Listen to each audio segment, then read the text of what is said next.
महाराष्ट्राच्या राजकारणाला पुन्हा एकदा कलाटणी देण्याची क्षमता असलेला शिवसेना आमदार अपात्रता सुनावणीचा निर्णय उद्या दुपारी 4 वाजल्यानंतर येईल। या निकालाचं काउंटडाऊन आता सुरू झालंय।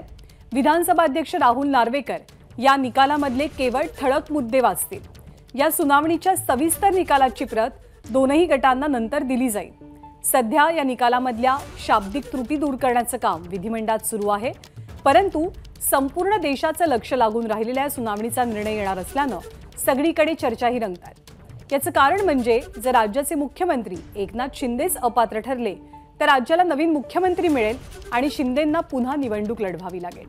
पण ठाकरे गटाचे आमदार अपात्र ठरले तर तो उद्धव ठाकरेंसाठी अतिशय मोठा दणका असेल, कारण ठाकरे गटाकडे आधीच केवळ 16 आमदार शिल्लक आहेत आणि तेही अपात्र झाले तर त्याचा परिणाम अर्थातच लोकसभा निवडणुकीतल्या कामगिरीवरती होऊ शकतो। अभिषेक मुठाळ आपल्या सोबत आहेत। अभिषेक, देशाच्या राजकीय इतिहासात हे पहिल्यांदा होतंय की अपात्रतेसंदर्भातला निर्णय सुप्रीम कोर्टानं अध्यक्षांच्या हाती सुपूर्द केलाय, त्यामुळे निकालाला किती महत्त्व आहे आणि दोनही पक्षाचे राजकीय भवितव्य निकालावरती कसं अवलंबून असेल?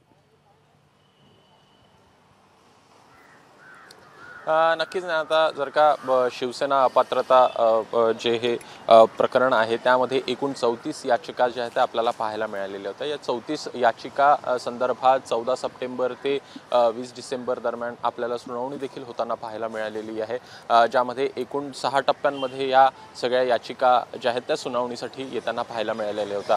मुंबईमध्ये देखील सुनावण्या झाल्यासोबतच नागपूरमध्ये अधिवेशन झालं, तिथं देखील आपल्याला या संपूर्ण सुनावण्या होताना पाहायला मिळालेल्या होत्या आणि एकूण 2,11,000 पानांचे दस्तावेज जे आहेत ते आपल्याला या सगळ्यामधनं तयार झाल्याचं पाहायला मिळतं आहे। एकूण 1300 पानांचं संपूर्ण हे निकालपत्र असणार आहे। त्यामधले काही ठळक मुद्दे जे आहेत ते विधानसभा अध्यक्ष राहुल नार्वेकर हे वाचून देखील दाखवतील।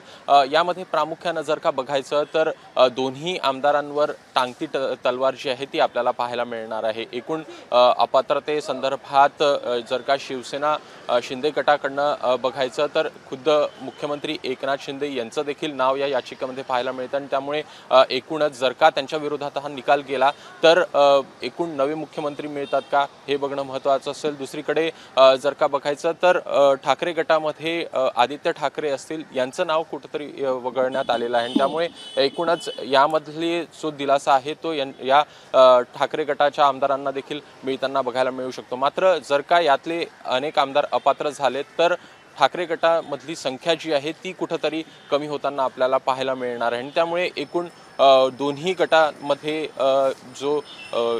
गटांमध्ये मोठ्या प्रमाणात आपल्याला यामध्ये टांगती तलवार जी आहे ती पाहायला मिळणार आहे। त्यामुळे एकूणच उद्या संध्याकाळी 4 वाजता काय निकाल लागतोय आणि काय अपेक्षित निकाल कोणाच्या बाजूने असेल हे बघणं महत्त्वाचं असणार आहे। ज्ञानदा आणि बरोबर, या निकालावरती महाराष्ट्राच्या सरकारचं सध्याच्या सत्ताधाऱ्यांचं पुढचं भवितव्य अवलंबून असेल, राजकीय भविष्य अवलंबून असेल, त्यामुळे निकाल निश्चितच महत्त्वाचा आहे। अभिषेक, धन्यवाद या माहितीबद्दल। एबीपी माझा, उघडा डोळे बघा नीट।